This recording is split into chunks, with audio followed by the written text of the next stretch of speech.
I told a customer not to buy an electric car, but was I right to do so?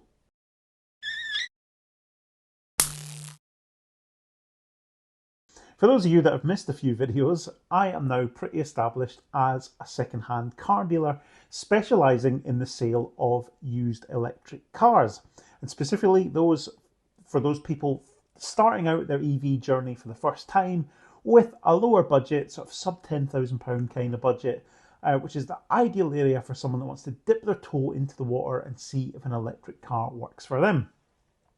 I recently sold this 2019 Renault Zoe, which I think is a really, really good value way to dip your toe into the water with EVs, because for less than £8,000, you get yourself into something with 160-mile range.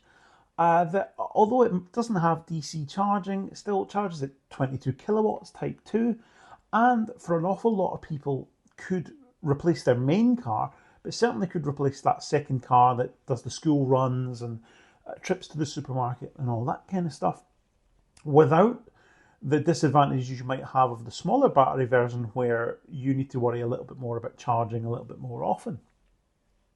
A 40 kilowatt hour battery with that sort of 160 mile real world range in the summer really is sufficient for an awful lot of people's needs, and therefore the Zoe ZE40 I think does represent really, really good value in this current market. But before I sold it, I had a customer call me up and ask me about it, and these types of conversations are quite common. They were asking me about the battery lease on the Zoe initially.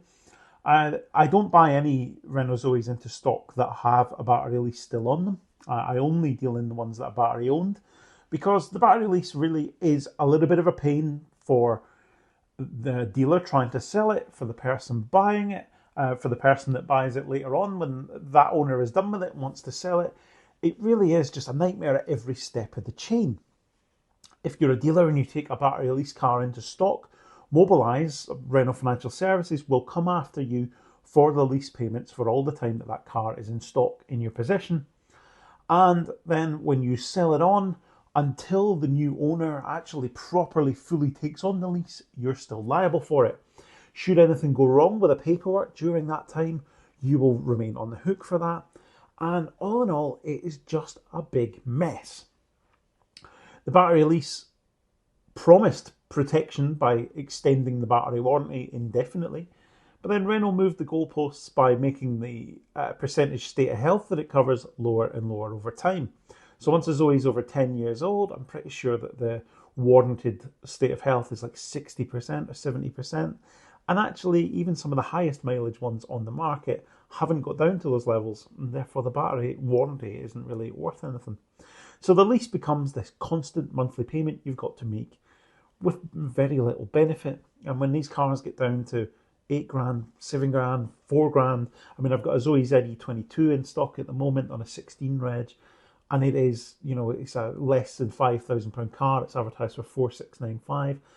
And if it still had the battery lease on it, you'd be paying like 60, 70, £80 a month for the rest of its life for very little benefit. Whereas when it's battery owned, you don't need to worry about it. And so we had this conversation about the pros and cons of the battery lease. And she was fairly satisfied that a battery owned car probably was what was most suitable for her. That the difference in price of a leased one didn't really make up for the fact that you then need to pay the lease forevermore. Or obviously you can buy out the lease, you can pay them a few £1,000s and you can buy out the lease, but actually Mobilise are making that harder and harder as time goes on as well. And the price of buying out your battery lease is always going up. So a battery owned car was pretty suitable. But we then got to the subject of charging. And this person I was talking to, like a lot of my customers, complete newbie to EVs, didn't really know an awful lot about how you charge them, where you charge them, how you pay for charging, all that kind of stuff. And that's absolutely fine. I have these conversations with customers all the time. And it's one of the reasons why I think that I'm so well placed in the market to actually offer the service that I'm offering, because I can talk you through all these options and we can make sure that what you're buying is right for you. But it turned out that she wasn't able to charge at home in any way whatsoever. There wasn't any lamppost chargers or anything like that nearby. She didn't know if there were any chargers nearby that you'd be able to use. And obviously, bearing in mind the Zoe doesn't rapid charge, just nipping to a charger for half an hour to top it up isn't an option. You need to be sure that you're going to be able to park it somewhere for a couple of hours on a 22 kilowatt charger or longer on a 7 kilowatt one to actually get it to charge fully so that it's usable for you. And we explored, like, is there charging at work? Is there places you visit often where you know that you can park up and you can charge? And the overwhelming answer to all of these questions was either I don't know, and that one's okay because we can investigate that further, right? And we can look at what charging options are available. Or worse, the answer was no. There was no workplace charging. Home charging wasn't possible. He doesn't regularly visit somewhere where charging is readily available, and therefore, you could plug the car in for a few hours. And we got to the point where my honest advice was the Renault Zoe that I'm selling and that obviously I want you to buy isn't right for you. And I don't actually think you should consider an electric car at this moment in time. Now, I know there's going to be some outrage in the comments on this because people tell me that they live without a home charger and public charging is really easy and it always works first time and they don't need to worry about it. But the fact of the matter is, for an awful lot of people, if you have to 100% rely on public charging, it is always going to be a bit of a worry. You're always going to be thinking about where you can charge, whether it's going to be available, how much it costs. We know that public charging seems to only be going one way in terms of price. Yes, there are occasionally some cheaper options. You have, like, Tesco, for example, you can charge for 40 odd p.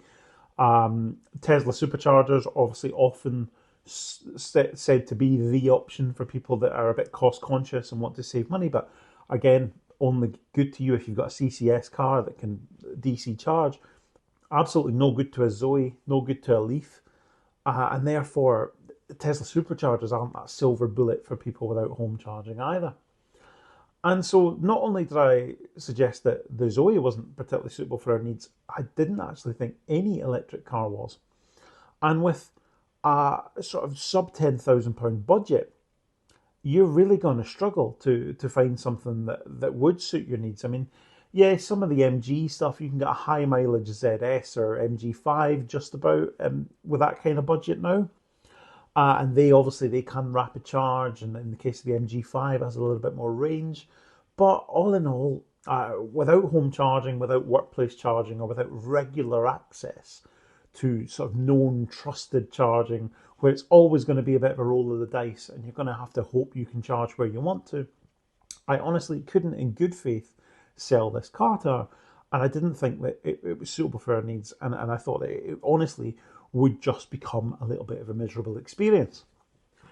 Now, the question then came to, like, what should I do? And that's kind of where I did struggle a little bit because I only deal in electric cars, so I couldn't say, oh, well, I've got this lovely petrol car I can also sell you.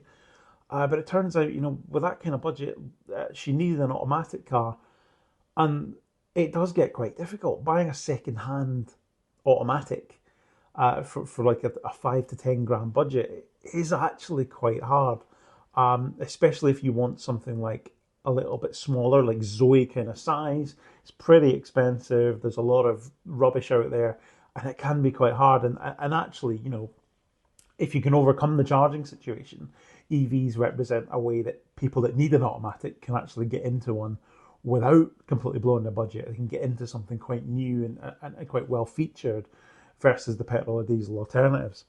But I actually said, look, I'm pretty sure I saw some lease deals on the Suzuki Swift hybrid not that long ago, and that is probably a really good option for you. I'm sure they were like less than 150 quid a month is what I saw. I can't remember the exact details, and I said this. I said, look, you need to go online, you need to search and see if you can find these deals that I saw. But so the Suzuki Swift CVT, absolutely great value for someone that needs an automatic, and obviously with it being that brand new car with a warranty, could well be that sort of hassle-free option that you need if you've got a lower budget and you don't or can't have an EV.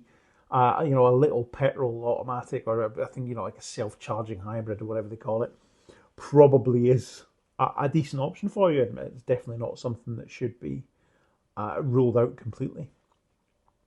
But there you go. I thought that was a little bit of an interesting tale, and I want to try and bring you a series of this kind of thing. So, as I sell more and more cars, deal with more and more customers, and have more and more stories of sort of tales of selling EVs and getting people into the right car for their needs, I figured interesting little tidbits like this could be something that I can bring to you in this kind of video format, and you can let me know what you think in the comments.